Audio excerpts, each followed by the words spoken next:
Hello, Michelle. Hey, Lucy, I'm so glad to be here with you today. It's been a couple of weeks since we connected last. I can't remember when was the last time we went live together because we had that whole summit that we did. Yes, it's been a while. And before we sort of jumped on live, we were sort of chatting about connecting with other women, other moms. And I confessed that I'm really guilty about being a bit of a recluse.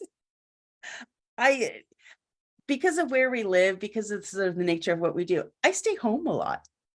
And I connect with people online, but it's very rare that I actually get out and connect with other human beings in the real world.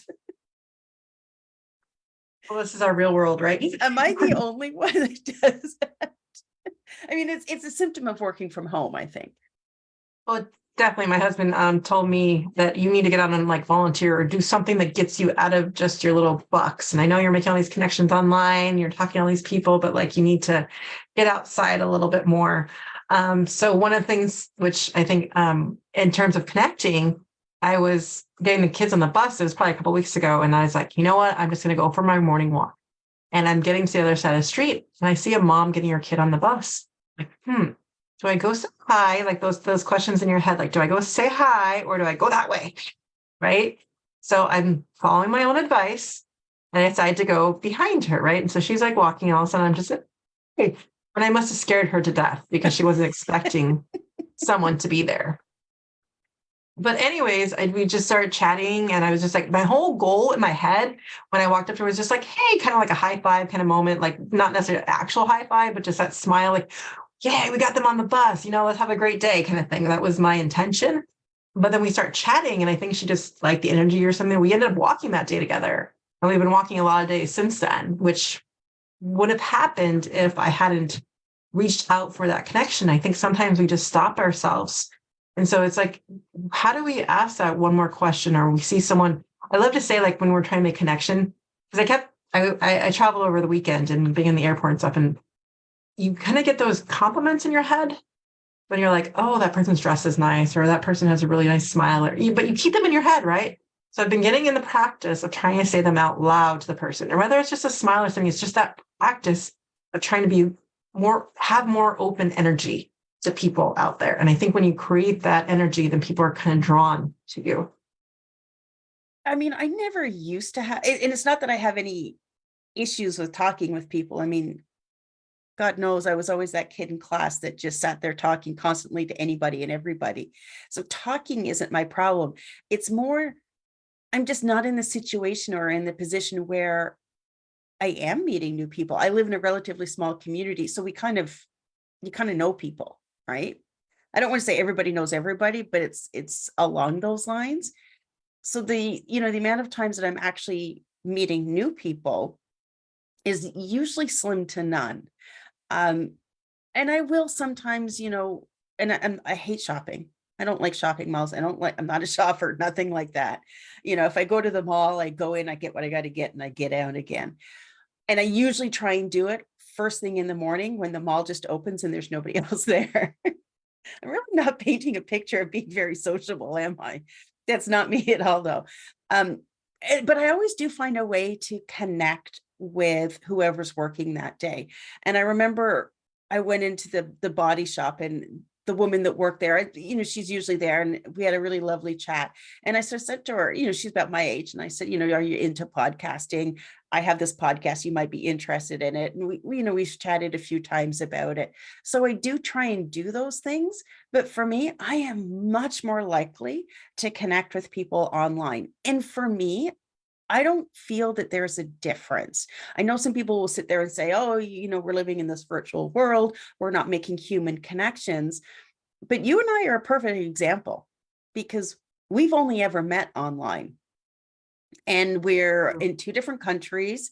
We're three time zones away from each other, two or three time zones away from each other, but we have a great connection. And I think it's easy to discount the relationships that you can build and grow in an online community. Oh, I totally agree with that, which is honestly why I want my program to intentionally start virtual also, though. But I also think like we get stuck in that proximity, like you were saying, like I don't have anyone new to meet around me. And then a lot of moms might feel that way, like, oh, well, I have too many activities the kids are doing, or I have too many things going on that I can't, and I don't necessarily connect with those moms. But they try, and so they end up talking about the weather or what their kids are doing, and then they're bored and, not necessarily connecting, or thinking that person wants to, oh, well, they have too many friends, they can't connect with me, and having those questions, and then not realizing that. Or one other thing I want to say is if you're that mom who all of a sudden like realizes that you do want more growth, you do want that more aliveness going on, but the moms around you are content with where they have. I've been in that situation as well. And then you're also then all of a sudden like, where do I find that? And honestly, that's like when the first time I ever talked to you, it was like instant connection. It wasn't like we were forcing something. We're like, oh, well, how are your kids? How are you doing this? How's the weather? And those like small talk.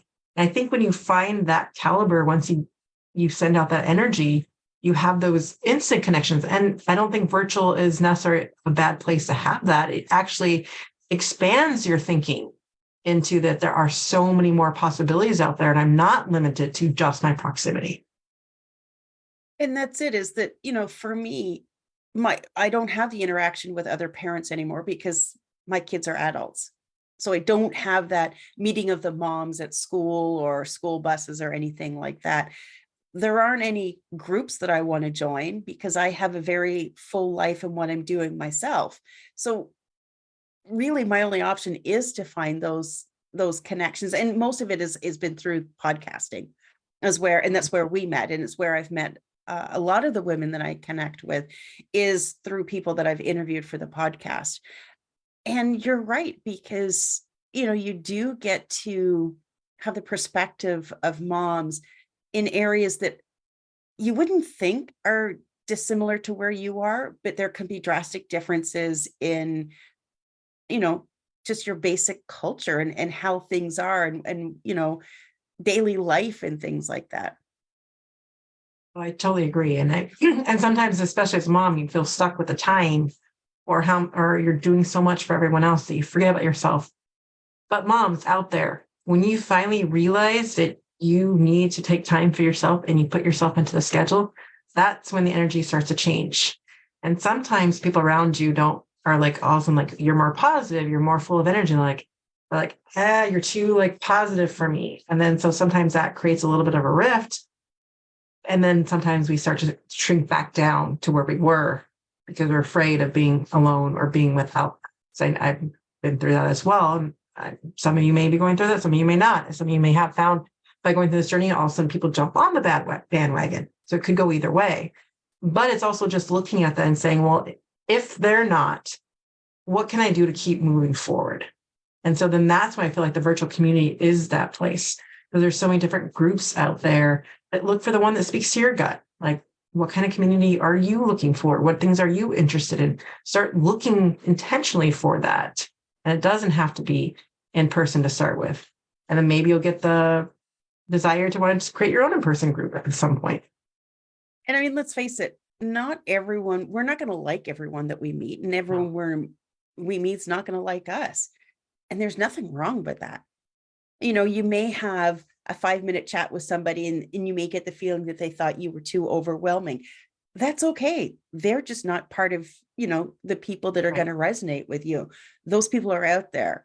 And yeah, it can be a little bit of a shot to the ego if you kind of feel like somebody's thought that you were too much or you're too quiet or you're too something. It can make you sort of hold yourself back the next time, but you kind of have to keep being you. Basically, you have to keep being you, because you will eventually find the people that like people like you. Which is true. And I as you say, keeping you, and the first thing that popped in my head is like, there's probably moms out there watching this going, well, I don't even know who I am anymore. And if Well, you're, yeah. but if that question just popped into your head, Been like, I there, don't know got what the I like or what I t-shirt. want. Right. You got that t-shirt on you. That's really what, but you, when you realize that, or even that's the first step, is acknowledging that you do want to figure that out. And then that's really when you want to find one of these groups or something of women that are doing that. 'Cause the more that we support each other and we raise the tides when we come together and we share those things, no judgment. We are all human. We're all imperfect. and we're trying just to learn together. I mean, we make mistakes, but the key is, are you just repeating them or are you learning from them? That's the big difference. Like, we are all going to make them. Lucy and we've both admitted a lot of our mistakes to each other already. So, I mean, we're still going through all this growth and still, I mean, we're never going to stop making mistakes. It's those two key things. Are you going to keep repeating them and just living in them? Or are you going to pick yourself up, learn from them, and go, I'm going to do something differently? And maybe that's a mistake too, but again, it's a learning process. And who's going to help support you do that? That's what you want to find. That is great advice, Michelle. And I think on that note, we're going to wrap things up, and we will be back here again at about the same time next week, depending on how much chit chat Michelle and I do before we love hit the chit chat. record. But you can usually find us kicking around this time on Wednesday. So feel free to join us at any time. See you next week. Take care.